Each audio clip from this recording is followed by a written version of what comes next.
আজ টিউশন পড়াতে গিয়ে মনটা না খুব ভালো হয়ে গেল। কেন জানো? কাল যেহেতু পয়লা বৈশাখ, আর পড়াতে গিয়ে দেখি যে দিদি তার গোপু সোনাকে খুব সুন্দর একটা নতুন জামা বানিয়ে দিয়েছে। আর পয়লা বৈশাখের দিনে গোপু সোনাকে না পরালে হয় নতুন জামা, তাই না বলো? তো দেখো জামাটা পরে গোপু সোনাকে তো খুবই সুন্দর লাগছে, আমি তো চোখই ফেরাতে পারছি না। আরে দাঁড়াও দাঁড়াও, এখনও গোপু সোনার এখনও সাজসজ্জা অনেকটা বাকি রয়েছে। গোপু সোনার চুল পরানো থেকে শুরু করে সবই বাকি। আর তোমরা এরপরে যা দেখতে চলেছো তার জন্য তোমরা চোখই ফেরাতে পারবে না, সেটা আমি গ্যারান্টি দিয়ে বলতে পারি।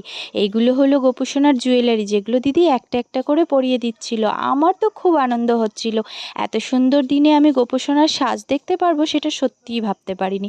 তো দেখো জুয়েলারিগুলো পরে গোপু সোনাকে অসাধারণ লাগছিল, মনে হচ্ছিল সত্যি সত্যিই গোপু সোনা আমার সামনে এসে বসেছে। যাই হোক, দেখো তোমাদের কেমন লাগছে। আমার তো গোপু সোনাকে খুবই ভালো লেগেছে।